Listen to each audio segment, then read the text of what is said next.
Bu yapılan zina tanımı İslami toplumu topluma uyan bir tanımlama değildir. Bu Batılıların ilahi vahiyden uzak olan bir kanunun tanımlamasıdır.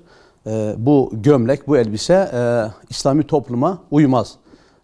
Kur'an'ın bize yaptığı zina tanımı ister evli olsun, iki eş, istersen evli olmasınlar, kadın ve erkeğin nikah dışındaki yaptığı buluşma, ilişki bu zinadır. Dolayısıyla biz Müslüman olarak böyle bir tanımlamayı eksik buluyoruz. Müslüman toplum olarak biz bu zina tanımının bu topluma uygun bir tanımının yapılmasını öngörüyoruz, tavsiye ediyoruz. Zina tanımı nikah dışı eğer bir birleşme oluyorsa bu zina sayılması gerekiyor. Efendimiz Aleyhisselatü Vesselam gözün zinası vardır der, elin zinası vardır, ayağın zinası vardır. Yani asıl zinaya götüren bu yollar nedir? Dinimiz bunları yasak etmiştir. Örneğin bir kadınla bir erkeğin üçüncü bir şahıs olmadan nikahsız baş başa kalmalarını dinimiz bunu ne yapmıştır? Ölüm saymıştır. Yani Allahu Teala da Kur'an-ı Kerim'de "Ve la takrabu zina", zinaya yaklaşmayın diyor. Müfessirlerimiz, alimlerimiz zina yapmayın Allahu Teala demiyor da zinaya yaklaşmayın diyor. Yani Müslüman değil zina yapmayı, zinaya götüren yollara bile girmez ve yaklaşmaz. Tıpkı hani bazen tel örgüler çekilir, buraya yaklaşmayın. Çünkü oraya yaklaştığın zaman o tehlikeli işi yapmış olacaksın. Yine hatiplerimiz hutbelerde وَيَنْهَا عَنِ الْفَحْشَاءِ وَالْمُنْكَرِ, Allahu Teala yani çirkin ve nehoş şeylerden ne yapar? Sakındırır. Zina ile ilgili ayeti kerimede Cenab-ı Allah devamında innehu fahişeten ve sa'a sebila, o kötü bir çirkin bir şeydir o ve aynı zamanda kötü bir yoldur. Yüce Allah bunu kötü olarak, çirkin olarak nitelendirdiğine göre Batılılar veyahut da kendisini çağdaş zanneden ülkeler ve toplumlar bunu zina saymaması, dolayısıyla bu Allahu Teala'nın bunu zina sayması yanında bu sözler asla itibar edilmez. Evet, Kur'an-ı Kerim zinayı suç olarak addeder ve çirkin ve kötü bir yol olarak addeder.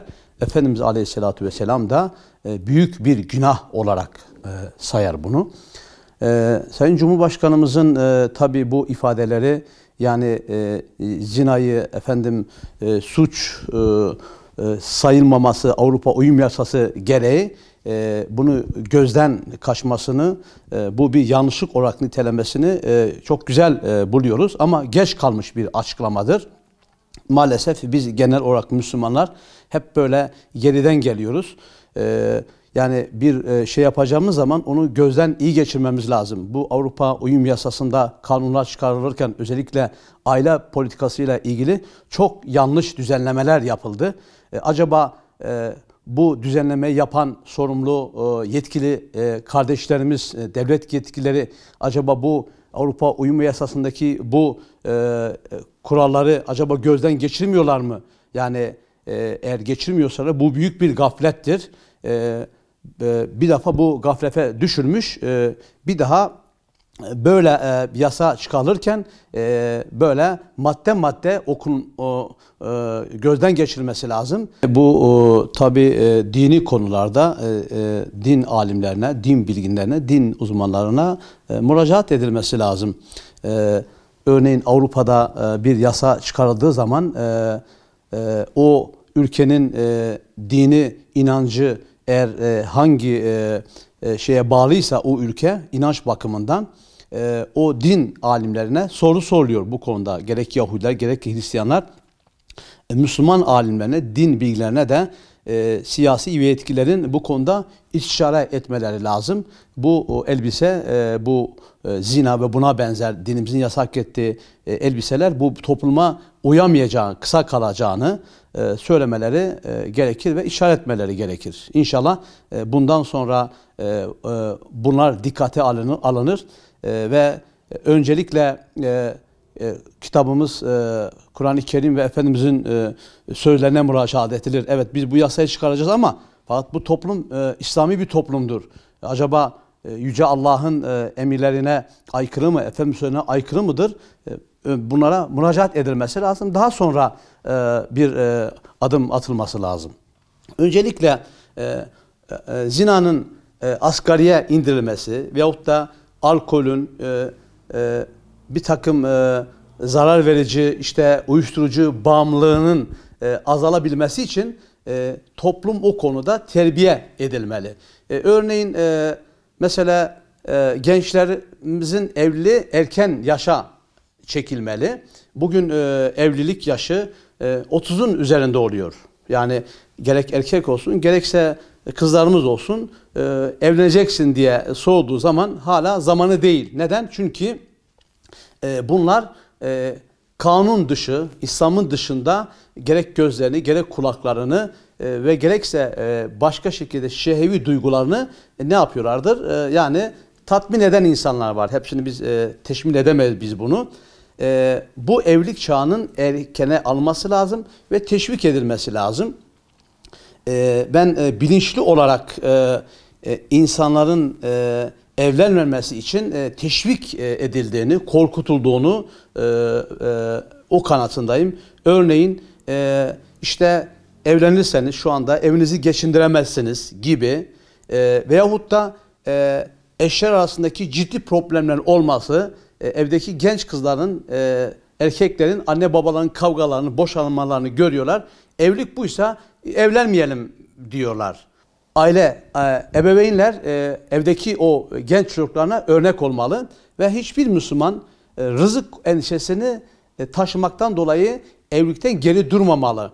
Çünkü inandığımız Yüce Rabbimiz Kur'an-ı Kerim'de rızkın Allah'ın üzerinde olduğunu tekeffül ediyor. Yani üstüne alıyor. Bir defa bizleri yaratan Yüce Allah'tır. Allah bizim yapımızı iyi biliyor. İyi bir toplum, iyi bir aile olabilmek için Yüce Allah evlilik müessesesini emrediyor. Ve ilk insan Adem ile Havva, bunlar nikah ile evlenmişlerdir. Ve bütün peygamberler kıyamete kadar her dönemde insanları evliliğe teşvik etmişlerdir. Ve bunlar bizatihi bunların öncülüğünü yapmışlardır. Ve cennette de yine ne olacaktır? Evlilik olacaktır. Yani insanlar dünyadaki hanımlarıyla tabii en güzel bir şekilde fiziki olarak içindeki kin ve nefretler çıkarılarak yine aynı eş olacaklardır. Yani ilk insan nikah ile evlenmiş, hayat boyunca dinimiz, İslam dini evliliği teşvik etmiştir. Hatta Yahudilikte ve Hristiyanlıkta bile hepsinde ne vardır? Evlilik vardır. Hepsinde zina suç sayılmıştır. Dolayısıyla nikah ile oluşan bir ailede, bir toplumda orada ne vardır? Huzur ve mutluluk vardır. Efendimizin döneminde, peygamberlik döneminde düşünün sadece 5-6 tane zina vakası olmuştur. Vahyin, Kur'an'ın ve sünnetin, İslam'ın hakim olduğu bir aile, bir toplumda orada suçlar asgariye iner ve yok derecesinde olmuş olur. Ama bugün maalesef zina, fuhuş ve mesela içki bağımlılığı ve diğer uyuşturucu bağımlılığı tavan yapmıştır, zirve yapmıştır. Zinanın aile üzerindeki çok olumsuz etkileri vardır. Örneğin devletin yaptığı tanımlamaya göre, kanunun yaptığı tanımlamaya göre zina, evli olan insanların ikinci bir şahısla bir araya gelmesidir. Fakat Kur'an'a göre nikah dışındaki her türlü bir araya gelme zina sayılmıştır. Başta insanın gözünü açmış olduğu ve sevgisini ve kalbini vermiş olduğu iki eş arasında bir soğukluk meydana gelir. İkinci olarak İki aile evlilik nedeniyle akraba olmuştur. Bu akrabalar arasında kin ve nefret duyguları hakim olur ve bunlar ölüme kadar gider. İşte birbirini öldürmeye kadar gider. Ayrıca üçüncü bir zinanın olumsuz etkisi aile içindeki çocukların ortada kalması vardır. Annesiz babasız o şefkatle büyümüş oluyorlar. Ve o çocukların kötü şeyler yapmaya daha elverişli oluyorlar. Hükümet, devlet yetkililerimiz zinanın bir suç olduğu kanununu çıkarma eğiliminde, bu kanunu çıkarırken zina için en ağır bir ceza uygulaması lazım. Çünkü Kur'an-ı Kerim'e baktığımız zaman böyle ağır günahların, kötülüklerin cezası ağır olmuş olur. Ceza suçun topluma verdiği zarar oranında verilir.